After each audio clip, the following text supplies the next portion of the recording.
کتنے نادان ہیں وہ لوگ جو اس خیال سے گناہ کرتے ہیں کہ بڑھاپے میں تلافی کر لیں گے۔ بھلا ٹیڑھے درخت کو کون سیدھا کر سکتا ہے؟ حضرت علی رضی اللہ تعالیٰ عنہ نے فرمایا، ساری دنیا کے سارے لوگ تجھے اپنے فائدے کے لیے چاہتے ہیں، صرف تیرا رب ہی ہے جو تجھے تیرے فائدے کے لیے چاہتا ہے۔ جس چیز کی جتنی چاہت رکھو گے اتنا ہی تھکاتی ہے، پھر چاہے وہ دنیا ہو یا رشتے، رک جائیں، ٹھہر جائیں، صبر کریں۔ جو آپ کے نصیب میں ہے وہ بند دروازے توڑ کے بھی آپ کو مل جانا، اور جو نصیب میں نہیں ہے اس کے پیچھے جانا۔ جتنا مرضی بھاگ لو سوائے تھکن کے کچھ ہاتھ نہیں لگنا۔ دنیا کی جتنی فکر کرو گے اتنی ہی بے سکونی ہوگی، جتنا اللہ کی یاد میں مشغول رہو گے اتنا ہی سکون ملے گا۔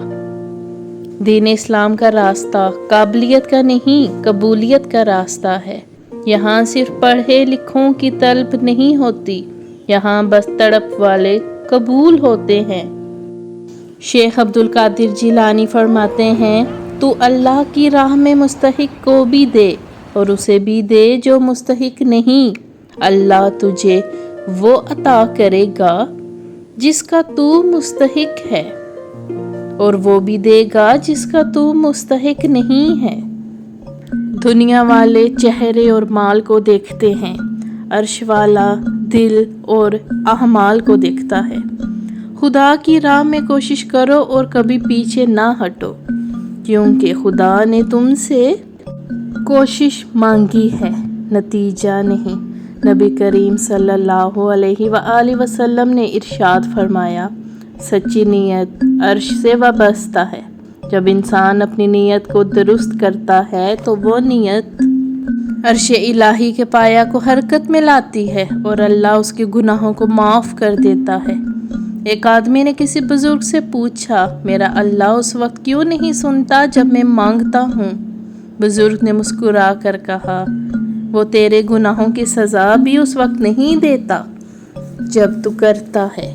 اللہ کبھی بھی تمہیں بلا وجہ غم میں مبتلا نہیں کرتا، اور نہ ہی وہ تمہیں بنا مقصد کے یہاں تک لایا ہے۔ اور اگر ان بے شمار لوگوں میں سے تمہیں دعا کی توفیق دے رہا ہے تو جان لو کہ وہ چاہتا ہے کہ تم اسے مناؤ اور وہ تم سے راضی ہو جائے۔ خدا کی بتائی گئی حدود کو توڑ کر خدا سے ہی پھر بے سکونی کا شکوہ کیوں کرتے ہو؟ تمہاری تکلیف ایک بوند کی طرح ہے اور رب کی تم سے محبت ٹھاٹھے مارتے ہوئے سمندر کی مانند۔ تمہارے مسئلے بہت چھوٹے، رب کا جلال اور اس کی عنایت نہ ختم ہونے والی ہے۔ نصیب کا لکھا مل کر رہتا ہے، کب کہاں کیسے یہ سب میرا اللہ جانتا ہے۔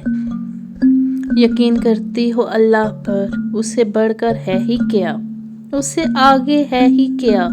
وہ یقین دینے والا ہے، وہ یقین دے کر اس کی حفاظت بھی کرے گا۔ جس کو اللہ پر یقین مل جائے اس سے بڑھ کر پرسکون کوئی اور چیز نہیں۔ اللہ تعالیٰ اپنے بندے کی تڑپ کبھی ضائع نہیں ہونے دیتا۔ جب تم دنیا کی مفلسی سے تنگ آ جاؤ اور رزق کا کوئی راستہ نہ نکلے تو صدقہ دے کر اللہ سے تجارت کر لو۔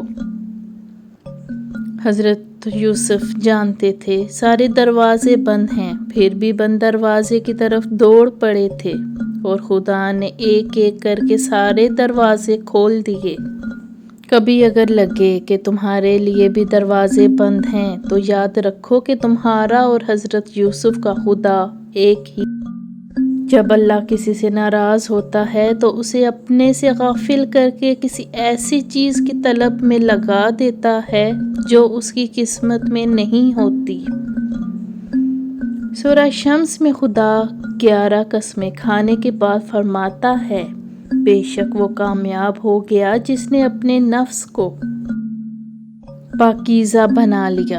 وہ لوگ جو کسی کا برا نہیں چاہتے، اللہ تعالیٰ ان کو ایسی منزلیں عطا فرماتا ہے جو کسی کے وہم و گمان میں بھی نہیں ہوتی۔ اکڑ تب تک چلتی ہے جب تک پکڑ نہ ہو، اور جب پکڑ ہوتی ہے تو اس خاک کی انسان کو خاک بننے میں دیر نہیں لگتی۔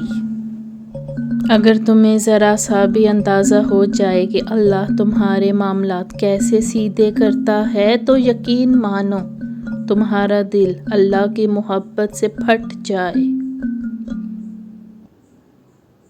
زندگی میں ہر پریشانی کا صرف ایک ہی حل ہے، اللہ سے بات کریں، اللہ سے مانگیں، اللہ پہ چھوڑ دیں، اللہ پہ بھروسہ کریں، اللہ سے کہیں اور کہتے رہیں۔ جب دکھ شدت اختیار کر جائے تو بولنے کی غلطی مت کرنا، یہ تو صبر کے لمحات ہوتے ہیں۔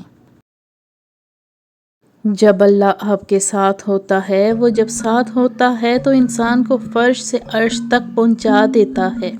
دیکھو، یہ موقع گنوانے کا نہیں، سب کچھ پانے کا ہوتا ہے۔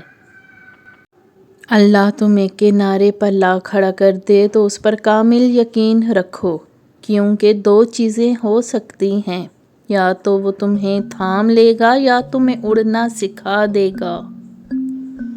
میں نے اپنی زندگی کا ہر فیصلہ اپنے رب پر چھوڑ دیا ہے، بے شک میرا رب مجھے مایوس نہیں کرتا۔ اللہ فرماتا ہے، کہہ دو میرے ان بندوں سے جنہیں حالات ناممکن لگ رہے ہیں، میں ہر شے پہ قدرت رکھنے والا ہوں۔ رب واقف ہے تیرے دل کی تڑپ سے، وہ ضائع نہیں کرے گا دعائیں، ذرا انتظار تو کر۔ جب وہ عطا کرنے پر آتا ہے تو مانگنے کا سلیقہ بھی سکھا دیتا ہے۔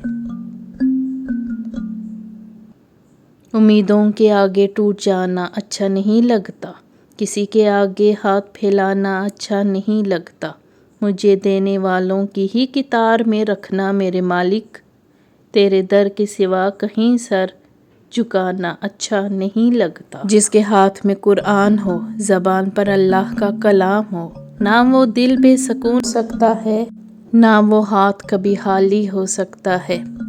Please like and subscribe my channel. Thank you.